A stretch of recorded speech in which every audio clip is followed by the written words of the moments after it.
First contact and confusion. Commander Sarah Chen stood at her station aboard the International Space Station Athena, running her fingers along the edge of her tablet's reinforced case. The device, like everything else aboard the station, had been designed with multiple contingencies in mind. Its casing could serve as a makeshift shield, its pointed corners as a defensive tool, and its internal components could be repurposed for emergency repairs. To her, this was simply logical engineering. The alert came during what should have been a routine orbital adjustment. The station's long-range sensors detected an anomaly at the edge of lunar orbit, a massive object decelerating in a way that defied known physics. Within minutes, every screen in the command center lit up with data streams as the object resolved itself into an unmistakably artificial shape. All stations, this is Commander Chen, she announced, her voice steady despite the historic gravity of the moment. Initiate First Contact Protocol Alpha. This is not a drill. The crew moved with practiced efficiency, each member knowing their role. Dr. James Rodriguez, the station's chief engineer, was already reconfiguring their communication arrays, while Dr. Maya Patel, their xenolinguist, began preparing the universal greeting package they'd developed decades ago, but never expected to use. The alien vessel was beautiful in an unsettling way, all smooth curves and shimmering surfaces that seemed to bend light itself. As it approached, it transmitted a simple mathematical sequence that Dr. Patel quickly confirmed as an attempt at communication. Within hours, they had established basic linguistic protocols. The visitors called themselves the Varine, a spacefaring species known for their peaceful exploration and diplomatic relations with dozens of other civilizations. Their ambassador, a tall, elegant being named Zora Vey, requested permission to dock with the station. Permission granted, Chen responded, after receiving clearance from Earth's hastily assembled First Contact Committee. We welcome you in peace. The docking procedure went smoothly, though Chen noticed how the Varine's sensors lingered on various parts of the station. Their environmental suits were works of art compared to the utilitarian human designs, but Chen couldn't help but notice they lacked the multiple redundancies and emergency features she considered essential. The first sign of trouble came during the security screening, a standard procedure that the humans considered basic courtesy.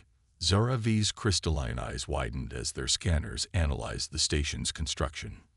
Commander Chen, the ambassador's translator, produced perfect English with a slight musical lilt. Why is every panel of your station reinforced to serve as a defensive barrier? Chen blinked, surprised by the question. It's standard design protocol. Every component serves multiple functions. Those panels also help with radiation shielding and can be repurposed for repairs in an emergency. The Varian delegation exchanged looks that Chen couldn't interpret. Their crystalline features shifted colors in what she later learned was a sign of concern. And these? Zora Vey gestured to the standard multi-tools each crew member carried. Our scans indicate they could be used as weapons. They're tools, Dr. Rodriguez explained, pulling out his own. Look, it's got everything we need for basic repairs, medical assistance, and survival situations. See, cutting edge, prying tool, medical scanner. But they could be used to cause harm, one of the Varian scientists interjected, their color shifting to a deep purple. Every single item we've scanned aboard this station has potential combat applications. Even your clothing appears to be designed with defensive capabilities. Chen felt a growing sense of unease. How could she explain something so fundamental to human engineering that it had become invisible to them? Of course, everything had multiple uses. Anything else would be inefficient. Ambassador, she said carefully, humanity has always lived by a principle of preparedness. Yes, our tools can be used defensively if necessary, but that's not their primary purpose. We design things to be versatile because we never know what challenges we might face in space. The Varine's reaction was immediate and unexpected.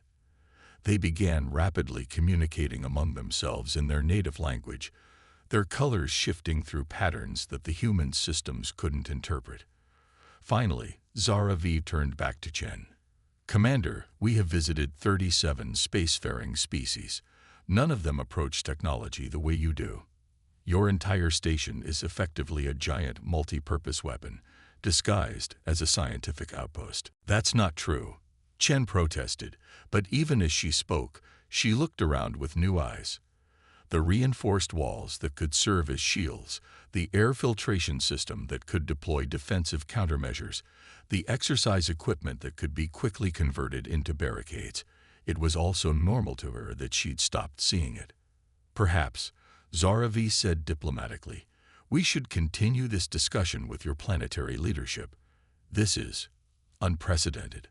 As the Varian delegation returned to their ship to make arrangements for planetary consultations, Chen watched them go with a growing realization.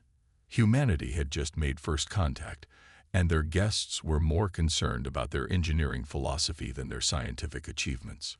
"Well," Dr. Rodriguez said quietly, absently checking that his multi-tool was secure in its holder, "that could have gone better." Chen nodded, thinking about how to explain to Earth's leadership that their first alien visitors saw humanity not as fellow explorers, but as a species so focused on survival that they turned everything into a potential weapon. The real challenge, she realized, would be helping them understand that to humans, being prepared for anything wasn't paranoia. It was just common sense. Looking out at the alien ship, its beautiful but singular purpose design, so different from human engineering, Chen wondered if perhaps this fundamental difference in how they approach technology might be more significant than any biological differences between their species. The coming days would prove her right, though not in any way she could have anticipated. The museum incident. Dr. Elena Santos walked through the grand halls of the Global Technology Museum in Singapore, watching the Varian delegation's reaction to each exhibit. After the initial shock of first contact, Earth's leadership had suggested a cultural exchange to help bridge the growing misunderstanding. The museum, showcasing humanity's technological evolution, seemed like the perfect venue. Ambassador Zaravi and their scientific team moved with fluid grace, their crystalline features shifting through colors of curiosity and concern as they studied each display. Dr. Santos, as the museum's chief curator, had carefully selected exhibits that highlighted humanity's innovative spirit rather than their defensive capabilities. Still, she couldn't help noticing how the Varian lingered at displays showing multi-purpose tools and adaptable technologies. "These agricultural implements," Zaravi noted, gesturing at a display of ancient farming tools. "They were also weapons. They were tools for survival," Elena explained patiently. "Early humans faced predators while farming. Having tools that could serve multiple purposes wasn't about weaponization. It was about efficiency and practicality." The tour continued through centuries of human innovation. Elena noticed how the Varian scientists documented everything, their own devices sleek and specialized compared to the robust multi-tools carried by the museum's security team. She was about to guide them to the space exploration section when the building's emergency systems activated. Red warning lights flashed as the museum's AI announced, "Attention. Seismic anomaly detected. Structural integrity compromised. Please proceed to designated safety areas." The ground trembled beneath their feet. Singapore, typically stable, wasn't prone to earthquakes, but recent geological shifts had made the impossible possible. Elena watched in horror as cracks appeared in the reinforced walls of the ancient wing. "This way," she called out, gesturing to the Varian delegation. "The exhibit halls are designed as emergency shelters." "Designed as shelters?" one of the Varian scientists asked, their color shifting to alarm purple. "But this is a museum. Everything serves multiple purposes," Elena replied, leading them through the modern technology wing. Around them, other visitors were already implementing emergency protocols. Museum staff efficiently converted display pedestals into support structures. Interactive exhibits transformed into emergency medical stations. Even the decorative wall panels, designed to be easily removed, were being repurposed as braces for damaged sections. The Varian watched in astonishment as the museum literally transformed around them. What they had seen as an unsettling collection of potential weapons was revealing itself as a carefully designed survival system. A loud crack echoed through the hall. Elena looked up to see a section of the ceiling beginning to fail. Without hesitation, she grabbed a nearby ceremonial shield from a historical display, reinforced and balanced despite its age, and positioned it over the Varian delegation just as debris began to fall. That was a priceless 15th century artifact, Zaravi noted, their voice carrying a new tone as they watched museum visitors and staff working together, using exhibits and furniture to create safe passages and support structures. And now it's saving lives, Elena replied, guiding them toward a more secure area. That's more valuable than any historical significance. The emergency lasted for 47 minutes. When it was over, the museum stood intact, its visitors safe, and its collections largely preserved thanks to the varied design philosophy that had so concerned the Varian. Elena found Ambassador Zaravi studying a fallen display case, its reinforced frame having protected both its contents and the people who had sheltered behind it. "We may have misunderstood," Zaravi said quietly, their color shifting to a new pattern Elena hadn't seen before. "When we saw how every human creation could be used as a weapon, we assumed it was because you expected violence. But today you saw what we've been trying to explain," Elena finished. "Humans don't design things with multiple purposes because we want to fight. We do it because we never know what challenges we might face. Every tool, every structure, every piece of technology we create is designed to help us survive whatever comes our way." The Varian scientist who had earlier expressed concern about the farming tools approached, carrying a piece of modern art that had been used to prop up a weakened doorway. "Your entire civilization is built on the principle of adaptation," they observed. "Even your decorations serve practical purposes. That's humanity in a nutshell." Elena smiled, helping them return the sculpture to its display.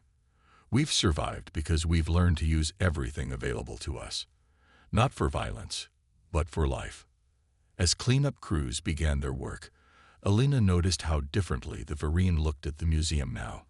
What they had initially seen as a disturbing collection of potential weapons, they now viewed as a testament to human ingenuity and resilience. The very features that had alarmed them had just saved their lives. "Perhaps," Zaravi suggested, their color now showing what Elena was beginning to recognize as deep thought, "we should reconsider our initial assessment of human technology. Your species' approach to design may be unique in our experience, but today has shown us its value." Elena nodded, realizing that sometimes the best way to bridge cultural misunderstandings was through shared experience. The museum incident had done more to help the Varian understand humanity than any number of diplomatic meetings could have achieved. As she watched humans and aliens working together to restore the museum, Elena couldn't help but smile at the irony. It had taken a natural disaster to show that humanity's weaponized creativity was actually one of their greatest gifts to the galaxy, the ability to turn anything into a tool for survival. Learning to understand. Chief Anthropologist Kirina of the Varian Science Council sat in her observation pod aboard the research vessel Light of Discovery, reviewing footage from 100 different human locations. After the museum incident in Singapore, the Varian had launched a comprehensive study of human civilization, trying to understand how this species had developed such a unique approach to technology and survival. Display: Human Educational Facility. Designation High School, she commanded. The holographic display shifted to show teenagers in what humans called a chemistry laboratory. What fascinated her wasn't the experiments they conducted, but how every safety feature in the room served multiple purposes. Fire extinguishers doubled as emergency breathing apparatus. Laboratory benches contained hidden survival supplies. Even the students' protective goggles were reinforced to serve as emergency eye shields in various scenarios. Display: Urban Transportation Hub, she continued. The image changed to a busy subway station. Here again, she saw the pattern. Benches designed to become stretchers. Information displays that could switch to emergency guidance systems. decorative panels concealing survival equipment. Everything had layers of purpose, yet humans moved through these spaces without seeming to notice the survival systems surrounding them. Dr. Marcus Wong, her human liaison, entered the observation pod. His own clothing, she noted, was made of fabric that could filter air, resist tears, and provide emergency insulation. To him, it was just a normal outfit. Found anything interesting? He asked, settling into a chair that Kirina couldn't help noticing was far more robust than necessary for simple seating. Your species is fascinating, she replied, her crystalline features shifting to scholarly gold. We initially thought humans were obsessed with weapons, but that's not it at all, is it? You're obsessed with survival, with being ready for anything. Marcus nodded, pulling out his multi-tool to adjust the pod's environmental settings. The casual way he handled the device, which could serve as everything from a medical scanner to an emergency cutting tool, perfectly illustrated her point. Look at this, she continued, displaying footage from various human histories. Early humans learned to use rocks not just as tools, but as weapons, as building materials, as cooking implements. When you discovered fire, you immediately sought its multiple uses: warmth, protection, cooking, tool-making. Every discovery became multiple discoveries. It's how we survived, Marcus explained. Early humans weren't the strongest or fastest. We didn't have natural weapons like claws or fangs. What we had was our ability to see possibilities, to turn anything and everything into a tool for survival. Kirina's color shifted to deep thought blue. But you never stopped. Even now, at the height of your technological development, every human creation has multiple purposes. Your entertainment devices can become emergency beacons. Your vehicles are designed to become shelters. Even your art serves practical purposes. She displayed more images, children's toys that contained survival tools, furniture designed to become barricades, buildings that could transform into fortresses. What amazes me is how unconscious it is. You don't even think about it anymore. Because it's not about paranoia or aggression, Marcus said, watching the displays. It's about being prepared, about making the most of our resources. Why create something that only does one thing when it could do 3 or 4? Kirina turned to her own console, its sleek, single-purpose design suddenly seeming limited. In all our studies of spacefaring species, we've never encountered this approach. Other species specialize their tools. A weapon is a weapon. A shelter is a shelter. But humans, we see possibilities, Marcus finished. Every object is potential energy, waiting to be converted into whatever we need it to be. The anthropologist called up footage from the Singapore Museum incident. When the earthquake struck, every human in that building instantly knew how to convert their surroundings into survival tools. No panic, no confusion about repurposing artifacts. It was instinctive. Because that's how we see the world, Marcus explained. Everything around us is a tool waiting to be used. Not because we're violent or aggressive, but because we've learned through millions of years of evolution that survival often depends on creative thinking. Kirina's features shifted to realization purple.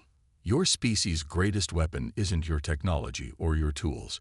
It's your ability to see potential in everything around you. You don't just adapt to your environment. You make your environment adapt to you. She began composing her report to the Science Council. Her understanding of humanity fundamentally changed. You know what truly sets humans apart? She asked, not looking up from her work. It's not that you turn everything into weapons. It's that you turn everything into possibilities. Every human creation is a Swiss Army knife of survival. Marcus smiled at her use of the human idiom. Now you're getting it. We don't create multi-purpose tools because we're afraid of what might happen. We do it because we've learned that the universe is full of surprises, and the best way to survive those surprises is to be ready for anything. As she finished her preliminary report, Kirina realized that humanity's approach to technology wasn't a sign of aggression or paranoia. It was a testament to their creativity and resilience. What the Varine had initially seen as a disturbing militarization of everyday life was actually one of humanity's greatest strengths: the ability to see potential in everything around them.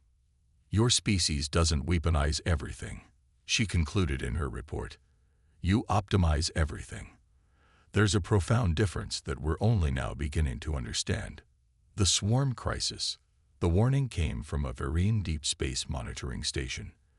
The Nexus swarm, a hostile species known for stripping entire systems of resources, had changed course and was heading toward populated space. Their target, the Varine colony of Haven 2, chosen for its rich mineral deposits and seemingly minimal defenses. Ambassador Zara V stood in the United Earth Defense Council chamber, their crystalline form dimmed with worry as they addressed the emergency session. "The swarm will reach Haven 2 in 48 hours. Our evacuation ships can only remove 30% of the population in that time. We request humanity's assistance." Admiral Sarah Chen, promoted after her historic first contact role, stepped forward.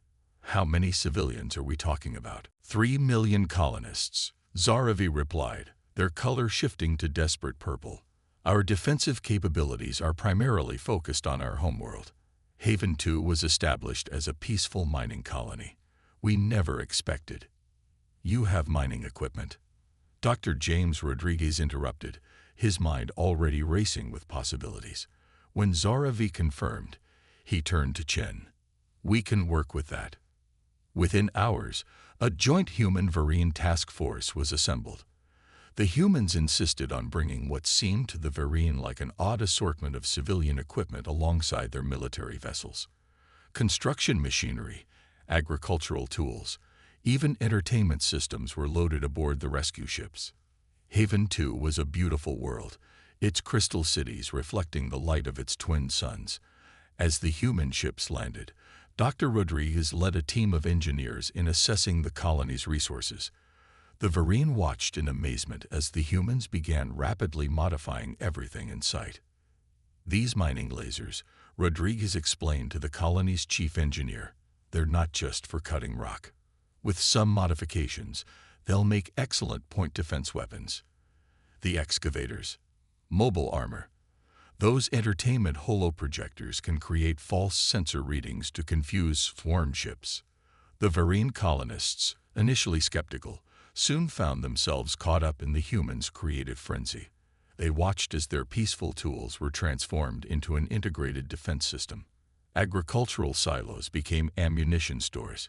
Transportation tubes were modified into emergency evacuation routes and defensive positions.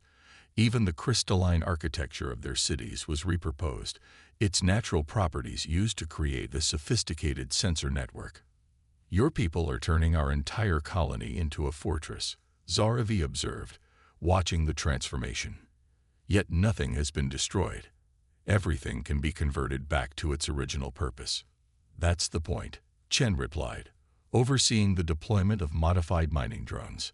"Good design means being ready for anything without sacrificing everyday functionality." The swarm arrived exactly as predicted, their biomechanical ships darkening Haven 2's skies. They expected to find a helpless mining colony. Instead, they encountered a world that had been transformed into an integrated defense system. Modified mining lasers cut through their first wave with surgical precision. Entertainment systems broadcasted false targets, scattering their normally coordinated attacks.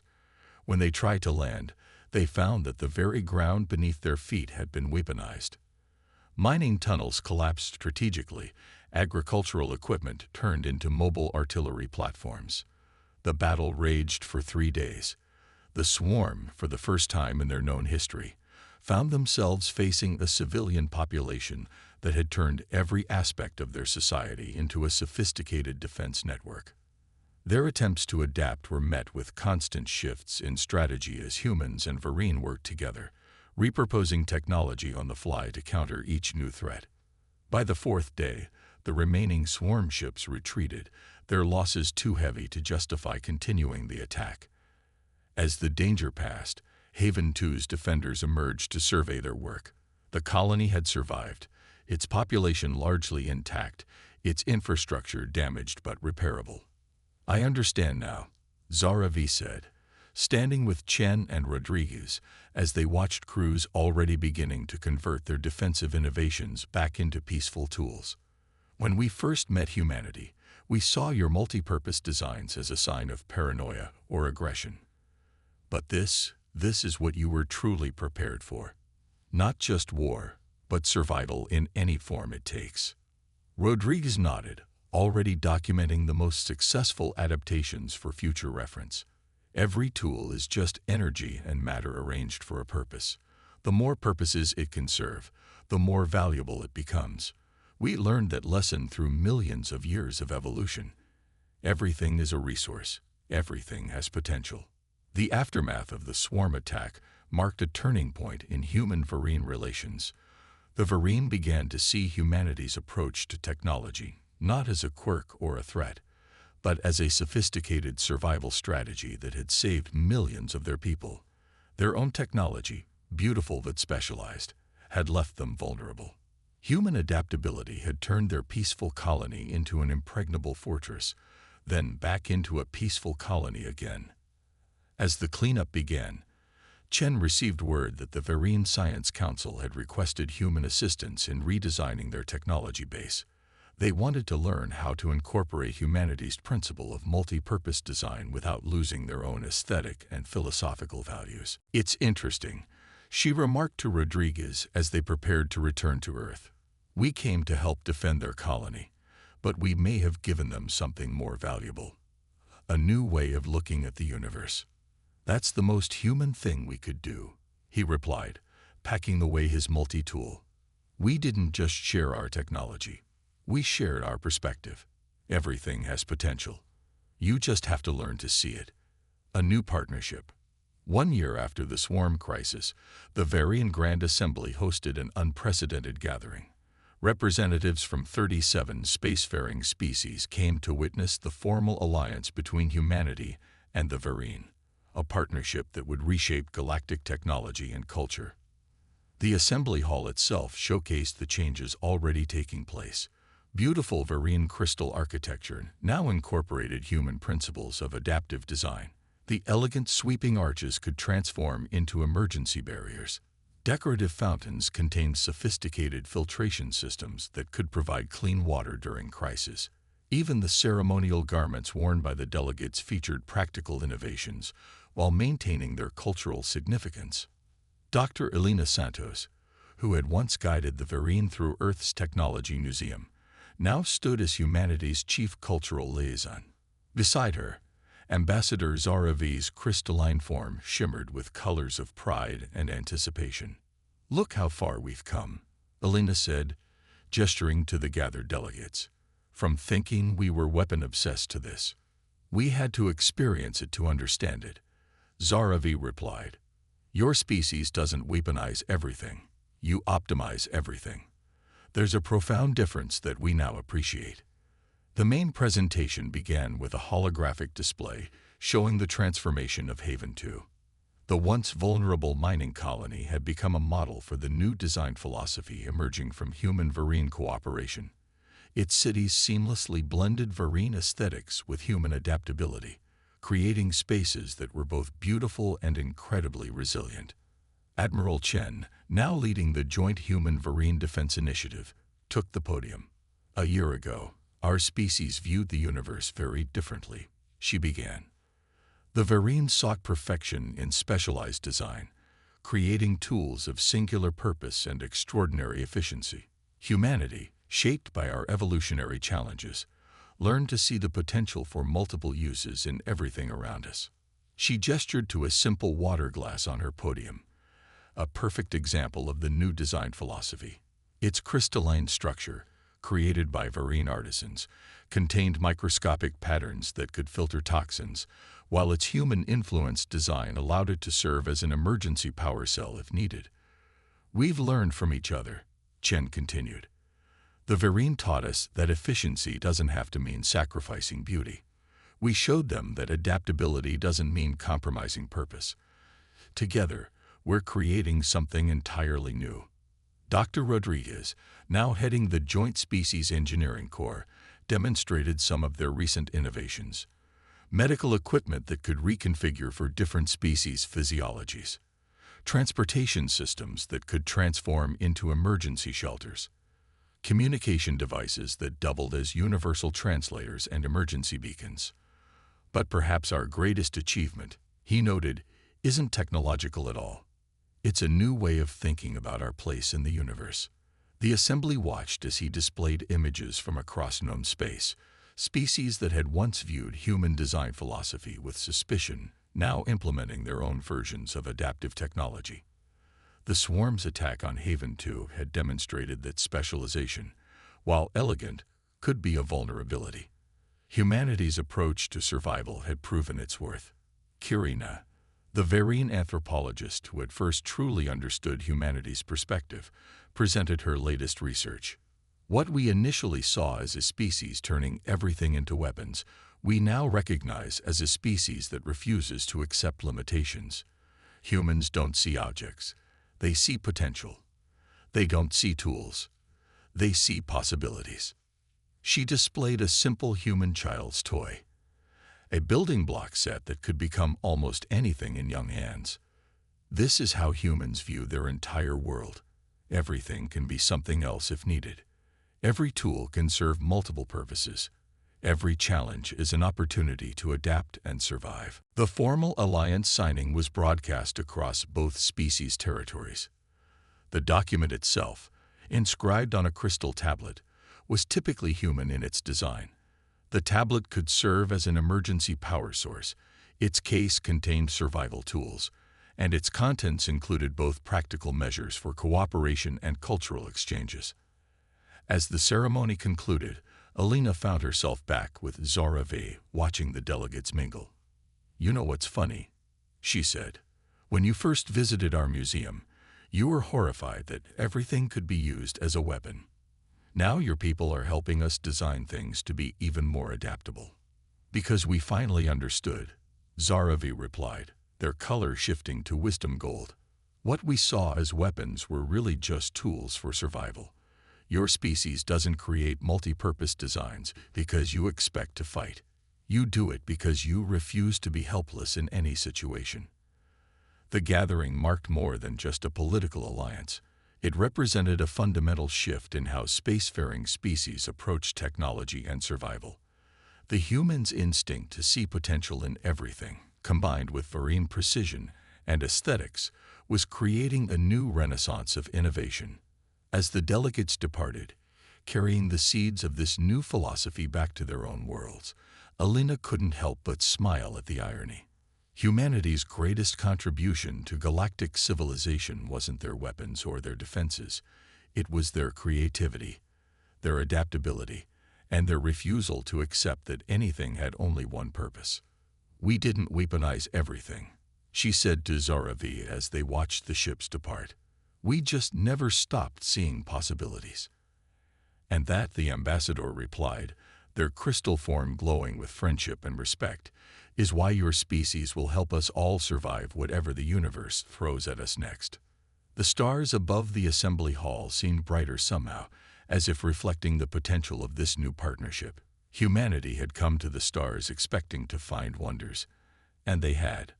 But perhaps their greatest gift to the galaxy was teaching others to see the wonders and possibilities in everything around them.